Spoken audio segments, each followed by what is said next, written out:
ఒకప్పుడు ఒక రాజ్యంలో ఒక జ్ఞానవంతుడైన రాజు, ధర్మవంతురాలైన రాణి ఉండేవారు.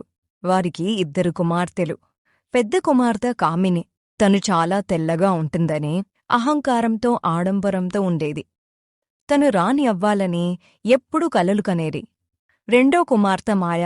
తను నలుపు రంగు. కాని తను మాత్రం దయ, వినయం, మంచితనం కలిగినది. ఎవ్వరికైనా సహాయం చెయ్యడంలో ముందుండేది. ఒకరోజు రాజ్యంలో కామిని తన గదిలో కొన్ని పువ్వులు వాడిపోయి ఉండడం చూసింది.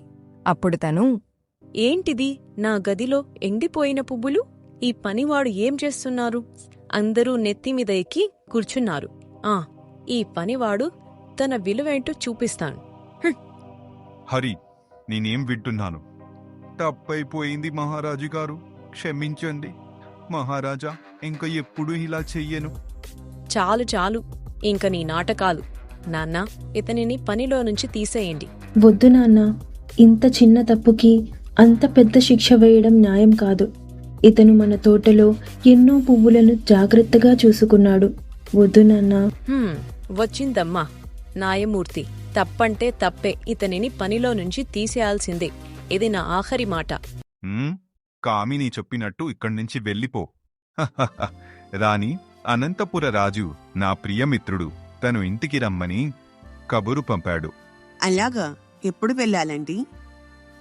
రేపు తెల్లవారుజామున బయలుదేరదాం.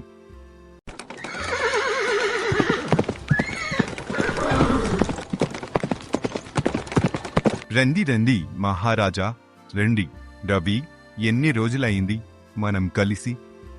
ఆహా, ఈ రాజకుమారుడి దేవవర్మ అందంగా ఉన్నాడు. నాకు ఇలాంటివాడే భర్తగా ఉంటే ఎంత బావుంటుందో.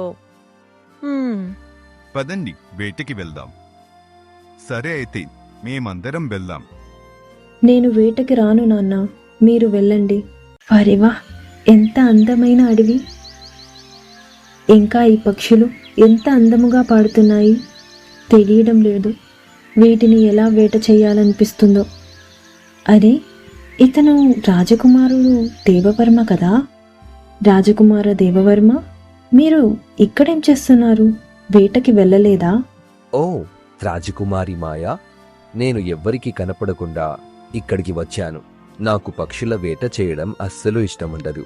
వేట కన్నా చెట్టు మీద కూర్చున్న పక్షుల పాట వినడం అంటే ఇష్టం. కానీ మీరు వేటకి వెళ్ళలేదా? నాకు కూడా మీలాగే పక్షుల పాటంటే చాలా ఇష్టం, అందుకే. అయితే రండి, మనమిద్దరం కూర్చొని పక్షుల పాట విందాం. మీరు చాలా అందంగా ఉన్నారు. నిజంగానా? నేను నలుపు రంగులో ఉన్నా కూడా అందంగా ఉన్నానా? అవును, నాకు నలుపు రంగంటే చాలా ఇష్టం.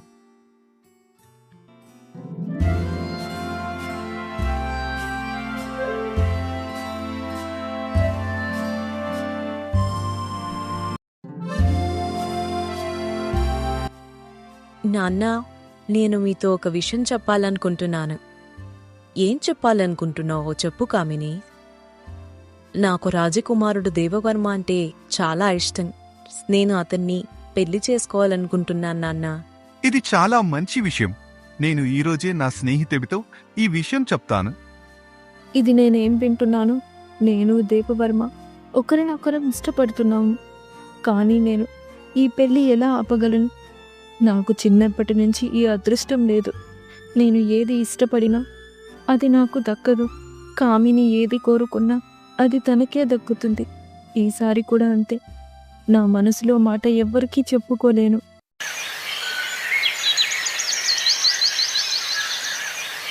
దేవవర్మ, నాన్న, మీ పెళ్లి నా స్నేహితుడు రాజా చక్రవర్తి కూతురితో నిశ్చయించాలనుకుంటున్నాను.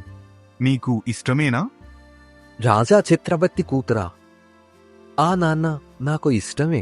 సరే అయితే, రేపు తెల్లవారుజామునే నీ పెళ్లి నిశ్చయిస్తాము.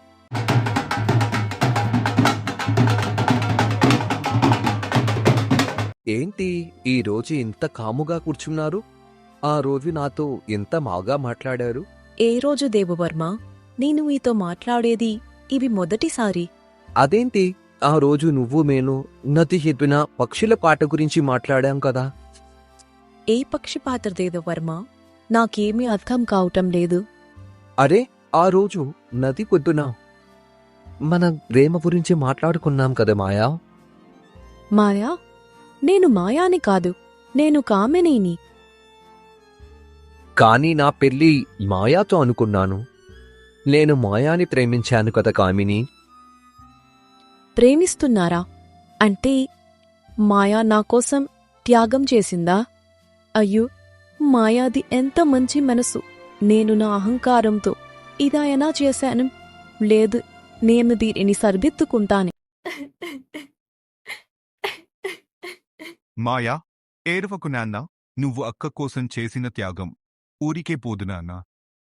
నాన్న, మీరా? కామిని, నువ్విక్కడే చేస్తున్నావు? అవును మాయా, నాకు నీ ప్రేమ గురించి దేవవర్మ చెప్పారు. నన్ను క్షమించు మాయా. నాన్న, తొందరగా మాయా పెళ్లి దేవవర్మతో అయితోవాలి. అవుతుంది. ఇప్పుడే ఏర్పాటు చేస్తాను. అంగరంగ వైభవంగా చేస్తాను నా మాయా పెళ్లి.